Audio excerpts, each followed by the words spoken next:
Car tous ceux qui sont conduits par l'Esprit de Dieu sont fils de Dieu. Romains 8, 14. Supposez que vous disiez à votre petit enfant que vous voulez faire de lui l'héritier de toute votre propriété.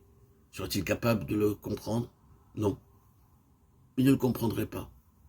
Un bébé ne peut recevoir et jouir que d'une chose à la fois. Comment pourrait-il comprendre si vous lui dites que vous voulez tout lui donner? Il ne peut pas saisir une aussi grande pensée. Il ne connaît même pas la valeur d'une toute petite pièce de monnaie. Comment pourrait-il comprendre la valeur de tout l'héritage? L'enfant doit d'abord grandir pour atteindre la maturité. De même, vous aussi, à moins que vous ne soyez spirituellement mûr, vous ne serez pas en mesure de comprendre le désir de Dieu, de faire de vous son partenaire et son collaborateur pour l'accomplissement de ses desseins grands et éternels. Nous voyons dans le livre de Daniel comment Dieu choisit quelques jeunes hommes à travers eux couvris de honte, de haute autorité, et comment, par la même occasion, il fit prévaloir la loi et la justice. Les enfants d'Israël se rebellaient constamment contre la parole de Dieu. Pour finir, Dieu dut les punir en les menant en captivité à Babylone. Mais son grand dessein à l'égard de son peuple demeura inchangé. Bien qu'ils fussent captifs, ils restaient cependant le peuple de Dieu.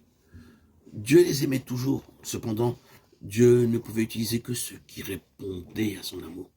Très peu, en fait, désiraient suivre la parole de Dieu et garder ses commandements. Ils formaient un petit reste. Dans la lumière de la face du roi et la vie. Proverbe 16, 15. Le roi donna ordre que tous les jeunes hommes intelligents et prometteurs lui soient amenés. Daniel 1, 3, 4. Il savait que parmi ces captifs se trouvaient des hommes d'une intelligence bien supérieure même à celle des gens de son peuple. Il est bien connu que Dieu a donné aux Juifs une intelligence et une capacité extraordinaires. Les Juifs ont toujours été une race intelligente, hors du commun. Le roi de Babylone voulait éprouver ces jeunes hommes juifs pour qu'ils occupent de hautes positions dans son royaume, afin de les utiliser pour apporter une plus grande prospérité à Babylone.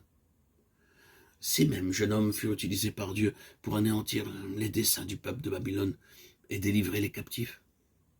C'est ainsi que Dieu travaille. Il vainc le diable en retournant contre lui ses propres ruses. Je vais vous donner une illustration.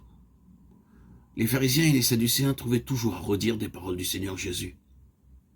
Les pièges même qu'ils tendirent au Seigneur devinrent leur occasion de chute. Un jour, ces hommes amenèrent au Seigneur une femme surprise en flagrant délit d'adultère, Jean 8, 4. Selon la loi, elle devait être lapidée. Le Seigneur leur dit que celui de vous qui est sans péché jette le premier la pierre contre elle. C'est ainsi que le Seigneur les confondit constamment. Quelle merveille! C'est si merveilleux ces paraboles. Elles me portent tellement, m'enthousiasment tellement.